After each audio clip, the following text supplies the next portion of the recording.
Hello my dear students. आज हम फिर दोबारा से रीइशू ऑफ शेयर के बारे में डिस्कस करेंगे, क्योंकि उस वीडियो में सिर्फ आपको मैंने रीइशू का मतलब बताया था और री इशू कैसे करेंगे उसके बारे में डिस्कस करा था। आज हम पूरे फोर फीचर के बारे में डिस्कस करेंगे। फोर फीचर में 3 एंट्रीज होती हैं, वो 3 एंट्रीज के बारे में आपको मैं बताऊंगी। और ये दोनों क्वेश्चन ये मोस्ट इंपॉर्टेंट है। इंपॉर्टेंट क्यों है कि दोनों में छोटा छोटा डिफरेंस है, जो आपको बिल्कुल लिटिल लिटिल जो आपको लेकर चलना पड़ेगा। ये डिफरेंस आगे अपने क्वेश्चंस में याद रखना पड़ेगा आपको, ठीक है। करते हैं start. A limited forfeited 1000 shares of rupees 10 each fully called up. जब भी आपको कॉल्ड अप मिल जाए तो आपको शेयर कैपिटल को क्या करना है, डेबिट। ये आपको बहुत अच्छे से आता है, आई नो, क्योंकि ये हम कर चुके हैं। 1000 मल्टीप्लाई 10 इज इक्वल टू में 10,000। यहाँ पे इस वजह से आया क्योंकि 1000 शेयर है और 10 का ईच है। Then to second call. अब देखना, non payment of second call, second call की पेमेंट हमारे पास नहीं आई तो सेकंड कॉल तो यहाँ पे आ जाएगा 1000 मल्टीप्लाई हमारे पास 3, तो यहाँ पे कितना आ जाएगा 3000। अब 10 में से 3 रुपीज तो आए नहीं है, तो आए कितने होंगे 7 रुपीज, जिनको हम क्या कर लेंगे, शेयर फॉरफिट कर लेंगे। 1000 मल्टीप्लाई 7 इज इक्वल टू में 7000। ये तो होगी हमारी फॉरफिट की entry. All of these shares were reissued as fully paid for ₹10 per share. Fully paid का मतलब क्या है यहाँ पे कि bank account debit to share capital. याद रखना कि फुली कॉल्ड अप का मतलब यहाँ पे क्या होता है कि कितने शेयर्स है, 1000 शेयर्स है और कितने का शेयर्स है, मतलब जैसे 10 का है तो हमने 10 ही मंगाए। यहाँ पे फुल्ली पेड का मतलब है कि हमने 10 ही शेयर्स मंगाए, मतलब 10,000, और रीइशू भी कितने में हो गया हमारे पास 10 में ही, तो 1000 मल्टीप्लाई 10 इज इक्वल टू में 10,000। लास्ट एंट्री हमारे पास क्या होगी, लास्ट एंट्री हमारे पास होगी share forfeiture account debit to capital reserve. Most important entry है ये भी। इसमें क्या होता है, जैसे यहाँ पे तो हमें अगर रेशो में कोई भी लॉस होता है तो हम शेयर फॉर फीचर से ले लेते हैं, लेकिन यहाँ पे हमें जो लॉस लेने की जरूरत है ही नहीं है, क्योंकि लॉस यहाँ पे हुआ ही नहीं। 10,000 शेयर्स मतलब 10 ही फुली पेड अप थे और 10 में ही रीइश्यू हो गया, तो यहाँ पे शेयर फॉर फीचर आया ही नहीं। तो ये जो अमाउंट है ये कहाँ ट्रांसफर हो जाएगी, हमारी कैपिटल रिजर्व में ट्रांसफर हो जाएगी। बट अगर यहाँ पे ये बोला होता कि ये जो शेयर है फॉर एग्जाम्पल कि 7 में रीइश्यू हो गया, कितने में रीइश्यू हो गया 7 में, तो यहाँ पे बैंक में क्या आ जाता 7,000 आ जाता, और यहाँ से हमें शेयर फॉर फ्यूचर से जो डिस्काउंट है वो हमें लेना पड़ता कितना 3,000। कहां से ले लेंगे हम, शेयर फॉर फ्यूचर से, क्योंकि कंपनी कहते हैं कि आपने रखे हुए हैं, जो शेयर होल्डर ने आपको पैसे नहीं दिए आपने उसको जब्त करा हुआ है, तो जब आप शेयर्स को री इश्यू कर रहे हो तो आप यहां से जो भी डिस्काउंट है वो ले लो, ठीक है। तो अब सवाल यहाँ उठता है कि यहाँ पे फिर कितना आएगा, 7,000 में से 3,000 तो हम क्या कर सके, यूज कर चुके हैं, तो अब फिर यहाँ पे कितना आ जाएगा 4,000, क्योंकि 7,000 में से 3,000 हम निकालेंगे तो कितना आएगा हमारे पास 4,000। ये तो बहुत सिंपल एंट्री थी और इंपॉर्टेंट भी थी, ठीक है।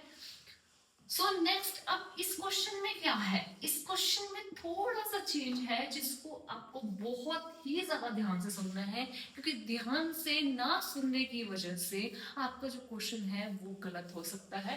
तो यहाँ पे भी C limited forfeited 4,000 shares of ₹10 each fully called up. तो मैंने आपको सबसे पहले पॉइंट ये बताया कि कॉल्ड अप मनी ढूंढो, कुछ भी हो जाए आपको कॉल्ड अप ढूंढना है, ठीक है।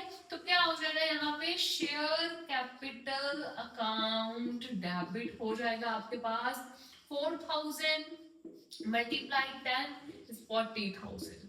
डन। अब देखिए पेमेंट कौन सी भी आई, on which the holder has paid application money 3 पर शेयर एंड अलॉटमेंट मनी 2 पर शेयर। ये क्या हो गया, यहाँ पे तो नॉन पेमेंट बताया ही नहीं, तो उन्होंने अगर नॉन पेमेंट नहीं बताई तो आपको शेयर फॉर फीचर की अमाउंट उन्होंने बता दी। उन्होंने क्या बोला कि on which the holder has paid application money ₹3 and allotment money ₹2, मतलब हमें टोटल ₹5 क्या हो गई, रिसीव हो गए।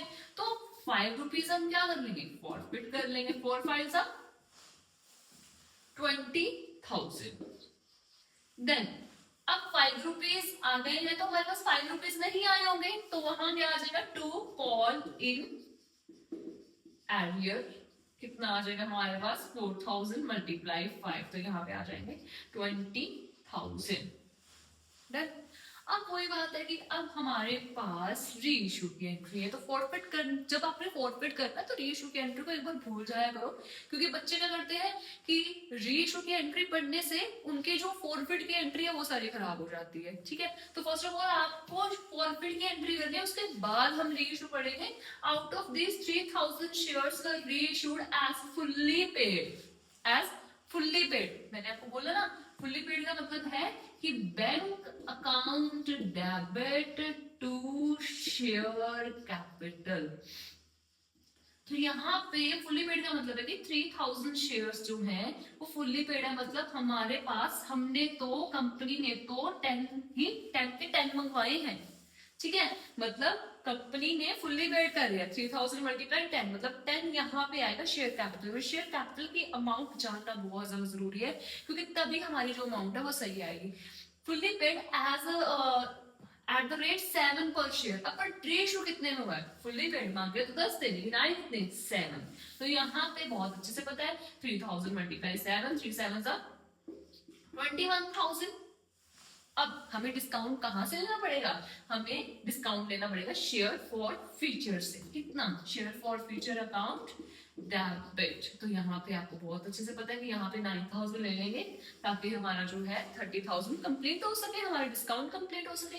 उसके बाद next, share forfeiture account debit to capital reserve. Starting में मैंने बोला था कि यहाँ पे इस क्वेश्चन में थोड़ा सा डिफरेंस है, तो अभी आप बोल रहे होगे कि डिफरेंस क्या है। तो यहाँ पे देखो, पूरे शेयर्स कितने हैं, 4,000। टोटल फॉरफिट शेयर कितने हैं, 4,000, बट रीइशू कितने हुए हैं, ओनली 3,000। मींस जब पूरे शेयर्स ना री इशू होकर कुछ ही शेयर्स क्या होते हैं, री इशू होते हैं, तो कैपिटल रिजर्व में पूरा का पूरा मामला गड़बड़ है। तो ये चीज याद रखना, यहां मामला गड़बड़ गया है। देखो, जो ये हमारे पास 4,000 शेयर्स हैं, इसके ऊपर फॉरफीचर में कितना अमाउंट पड़ा हुआ है, इसके ऊपर फॉरफीचर में अमाउंट पड़ा हुआ है 20,000। बट हमारे शेयर्स कितने रेशियो हुए हैं, ओनली 3,000। तो 3,000 के हिसाब से हमारे पास फॉरफीचर में अमाउंट कितनी होगी, तो हम करेंगे 40 से 40 कट, 4 1 4, 4 5 20। ठीक है, 30 से 30 कट, 4 1 4, 4 5 20, 5 3 15,000। तो हमारे पास कितने बड़े हैं, 15, मतलब 3,000 के अकॉर्डिंग, मींस 3,000 के अकॉर्डिंग हमारे पास शेयर फॉरफीचर में पड़े हैं 15,000। तो 15,000 में से 9,000 हम क्या कर देंगे, माइनस, क्योंकि वो तो हमारा क्या है, डिस्काउंट है। क्या है हमारा, डिस्काउंट। तो फिर कितने आ जाएंगे। एक चीज आपको क्या याद रखनी है, ये देखो कि कैपिटल रिजर्व में सिर्फ उन्हीं शेयर्स की अमाउंट जाती है जो री इश्यू हो गए होते हैं। फॉर एग्जाम्पल, सिर्फ अब एग्जाम्पल से देखिए, 4,000 शेयर्स है टोटल, बट यहाँ पे कितने हैं, 3,000 री इश्यू कर दिए, तो 3,000 का ही जो अमाउंट है वो कहाँ जाएगा, कैपिटल रिजर्व में जाएगा। तो हमने 3,000 के अकॉर्डिंग हमने निकाले 15,000। ठीक है, तो अब जो हमने लॉस लेना है वो 15,000 में से लेकर फिर माइनस करके फिर यहाँ पे हमने लिखना है। तो अब 15 में से हमारे पास 9 जो है वो चले जाएंगे, तो हमारे पास कितना रह जाएगा यहाँ पे, 6,000। डन। तो ये था हमारा सारा का सारा टोटल फॉरफीचर ऑफ शेयर, जिसमें री इशू बोला है, और जिसमें मैंने आपको कैपिटल रिजर्व की जो है अमाउंट आपको बताई है, जिसमें हमारी मिस्टेक हो सकती है, क्योंकि हम सीधा डायरेक्टली ना माइनस करें। आपको यहाँ पे ये ध्यान रखना पड़ेगा कि आपने पूरे शेयर्स रीइशू करे हैं या उसमें से कुछ ही शेयर्स जो है वो रीइशू करे हैं। तो मैंने हर एक वीडियो में मैंने आपको ये बताया है कि question number 41, 42, 42, 43 is most important question है। अगर आपको कोई भी कंफ्यूजन आ रही है इस क्वेश्चन पे, आप मुझे कमेंट करके बता सकते हो, मैं आपको सॉल्व करके पूरी वीडियो बना के यूट्यूब पे अपलोड करूंगी। ठीक है, thank you and have a nice day my dear students.